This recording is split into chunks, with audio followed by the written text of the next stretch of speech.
তুমি কি তুমি আমার নাম প্রতাপ গুপ্তা। আমি প্যারানর্মাল ইনভেস্টিগেটরের টিম থেকে আসছি। তুমি তো প্রদীপ 6 বছর আগে এই ঘরে তুমি মারা গেছিলে না? আপনি বেকার ভয় পাচ্ছেন? এই দেখুন আমার আইডেন্টিটি কার্ড।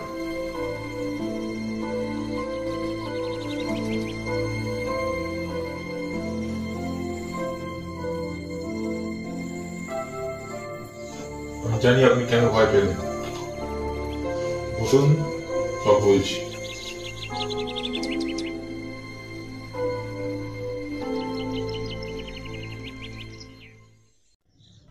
দেখুন, আপনি যে জন্য ভয় পাচ্ছেন আমি সে নই। অ্যাকচুয়ালি 6 বছর আগে আমার দাদার বাড়িতে থাকতে এসেছিলেন। অবশেষে 18 দিনের মাথায় তাকে মৃত অবস্থায় পাওয়া যায়। পুলিশ অবশ্য কেসটার কোনো কিনারা করতে পারেনি, তাই সুসাইড কেস বলে চালিয়ে দিয়েছিল। আর আপনি তো তখন বাড়ির দায়িত্বে ছিলেন, কোর্টে বর্ণনা দিয়েছিলেন যে এ বাড়িতে নাকি প্রেতাত্মার বাস।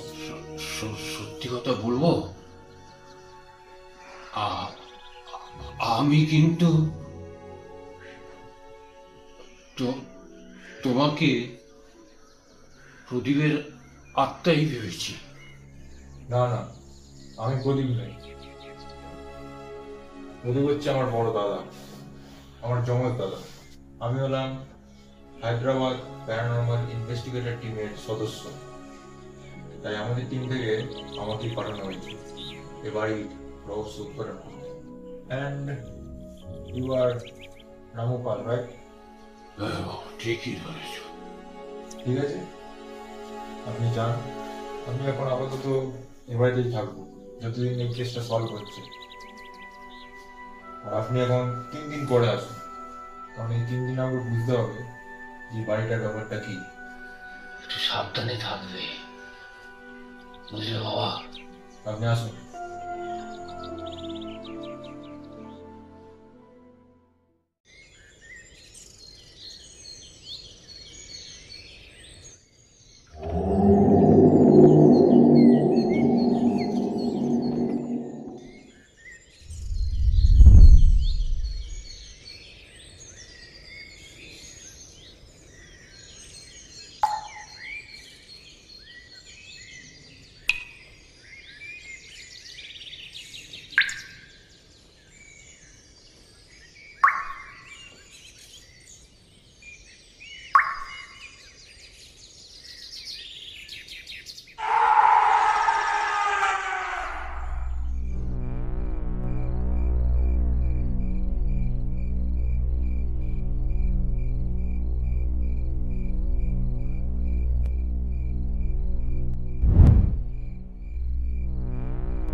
প্রতাপ,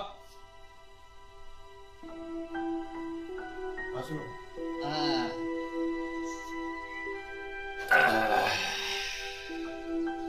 বলি প্রতাপ, বাড়িতে তো বেশ 2-1 দিন হয়ে গেল এসেছো, তা কি বুঝলে? আচ্ছা, আপনাদের বাড়িটা কি নিজেদের, নাকি বাড়িটা কিনেছিলেন কারো কাছ থেকে? দেখো বোধা, বাড়ির অনেক বৃত্তান্ত আছে। এই যে বাড়িটা আমার দাদা গুহ পরিবারের কাছ থেকে সে সময় কিনেছিল। আমি তখন একাই থাকতাম, আর তখন আমার বয়সও কম আর সাহসও বেশ বেশি ছিল। এ বাড়িটা 200 বছর আগে ইংরেজদের ছিল। এরপর বাড়িটা গুহ ফ্যামিলিরা কিনে নেয়। তারপরে আমরা অবশ্য এই বাড়িটা কিনি।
এই ঘটনা ঘটার পরে আমি অজ্ঞান হয়ে গেছিলাম। তারপর থেকে এই বাড়িতে রাত কাটানো আমি ছেড়ে দিলাম। তারপর অবশ্যই দাদা এই বছর 6 আগে বাড়িটা ওই প্রদীপকে ভাড়া দিয়ে অন্য জায়গায় চলে গেছে। কিন্তু ওই বছর 3 আগে আমার দাদাও মারা গেছে। আর আপনার ফ্যামিলি? বলি, আমার অর্ধাঙ্গিনী মানে আমার গিন্নি কাকিমা হয়তো ডাকতে পারতেন যদি তিনি বেঁচে থাকতেন। গত 10 বছর আগে মারা গেছে। 2 ছেলে অবশ্যই আছে, কিন্তু তারা এখন আর এখানে নেই। তারা সব পাগলা গারদে আছে। মানে? এই বাড়ির উপরে ছাদে যাওয়ার জন্য চিলেকোঠা আছে। চিলেকোঠাতে যে দরজা আছে সেটা দিয়ে ছাদে যাওয়া যায়, আর তার ঠিক বিপরীত দিকে একটা দরজা আছে। সেই দরজাটা কেউ খোলে না। তা ওই দরজা যারা যারা এই বাড়িতে থাকাকালীন খুলেছে তারা সবাই পাগল হয়ে গেছে, অথবা পাগলা গারদে তাদের চিকিৎসা চলছে।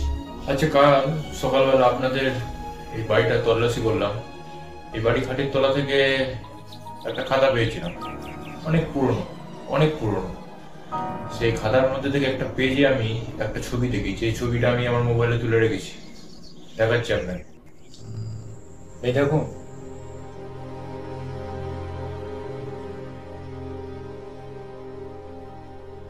কোনো সুস্থ মস্তিষ্কের মানুষ এটা করে আছে বলে আমার মনে হয় না। এই যে তুমি আমায় যে ছবিটা দেখালে না বাবা, এটাকে কি তুমি কোনো সূত্র হিসাবে ব্যবহার করতে চাইছো, বা তোমার কি মনে হচ্ছে যে এটার থেকে কিছু তুমি এখান থেকে সন্ধান করে বার করতে পারবে? এক্স্যাক্টলি ঠিক হতে পারে এটাই কোনো সূত্র। আমাকে ব্যাপারটা নিয়ে আরো ঘাটাঘাটি করতে হবে। আপনি বরং 2 দিন পরে আসুন, কারণ আরো 2 দিনে আমাকে আরো বুঝতে হবে ব্যাপারটা কি, আর জট আরো খুলবে।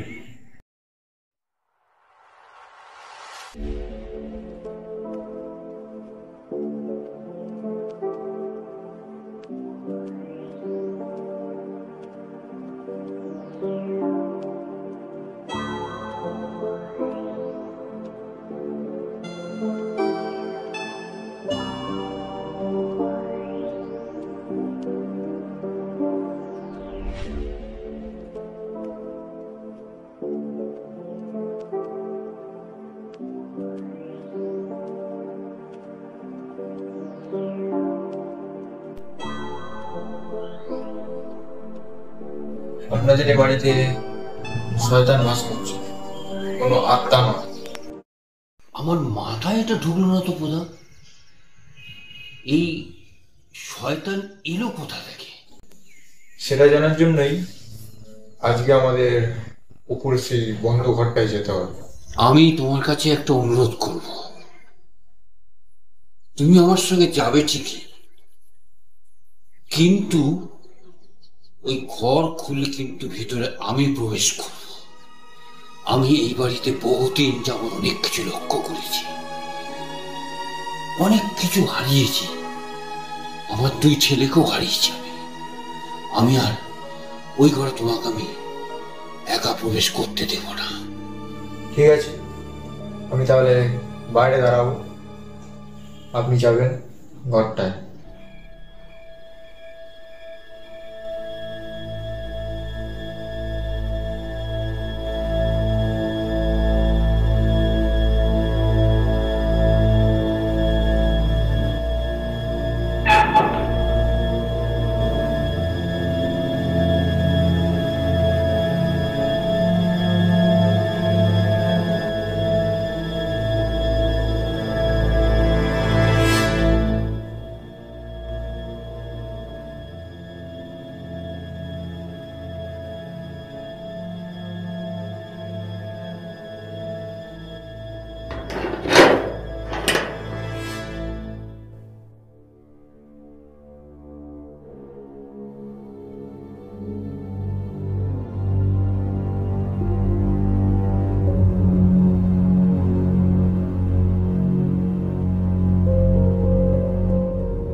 বাবা,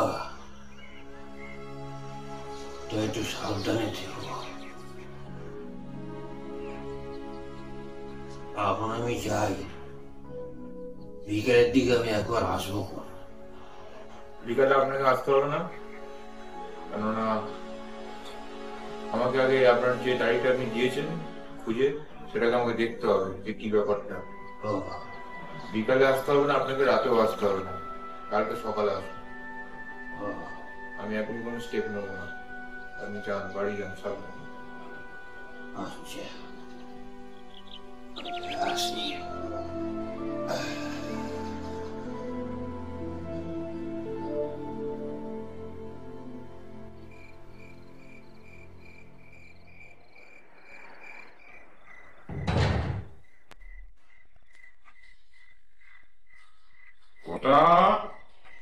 আরে আপনি? আমার ফোনটা চিপতে দাও না বাবা।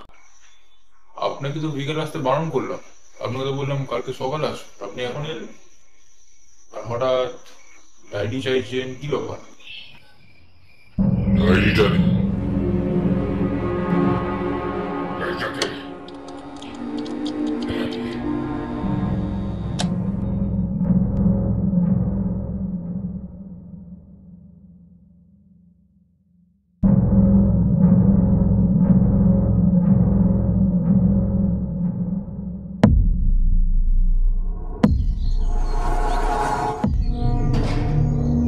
খোদা, বলো, কেমন আছো বলো। কি গো? কি করছো তুমি এটা?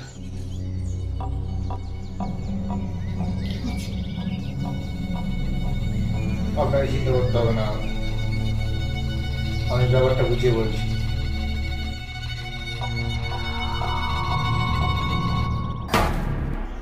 সে কি গো, কি বলছো তুমি? যাই হোক, কথা বাদ দাও।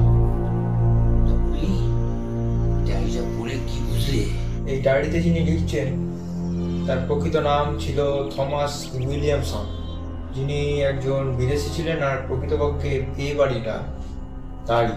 এই ডায়েরির তথ্য অনুযায়ী উনি এ বাড়িতে কিছু তন্ত্রবিদ্যার প্রয়োগ করেছিলেন, কারণ তিনি এটা মানতেন যে রিচুয়াল করে একটি শয়তানকে যদি এ পৃথিবীতে ডেকে আনা যায়, তিনি তার মাধ্যমে বিশ্বের ওপর রাজ করবেন। 11তম পেজ দেখলে বুঝবেন, ওখানে তিনি বলেছেন উনি নাকি এমন একজন শয়তানকে এই পৃথিবীতে আনতে সক্ষম হয়েছে যে নাকি তার শরীরের মধ্যে বাস করবে এবং তার শক্তি দ্বিগুণ করে দেবে, এবং সেটিকে নাকি উনি কন্ট্রোল করতে পারেন। এরপর পরপর 3টে পাতায় উনি নরবলির কথা বলেছেন।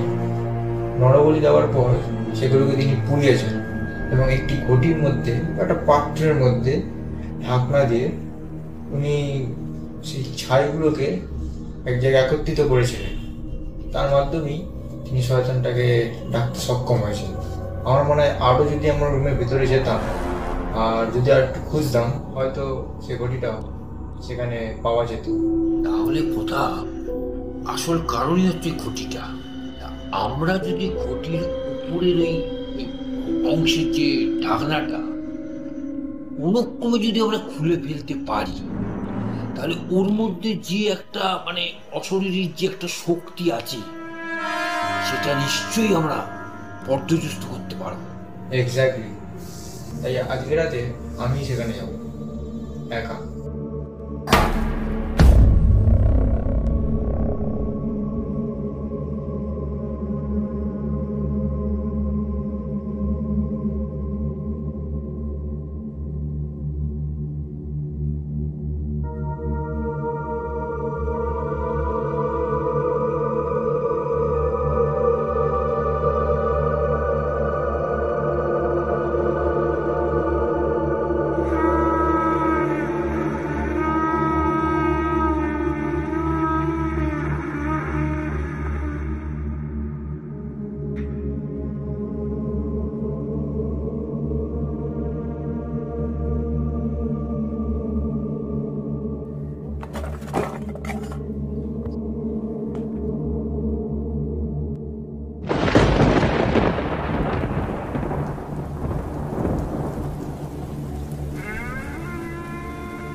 ঠিক আছে, আপনি এটাকে খুলুন আগে।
এই ঘটনার পর রামপালের এই বাড়িটি প্রতাপ সম্পূর্ণভাবে কিনে নেয় এবং উপরের সেই বন্ধ ঘর ভেঙে দিয়ে অন্য একটি ঘর তৈরি করা হয়।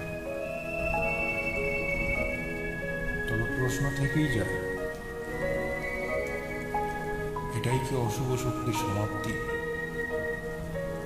নাকি শুরু?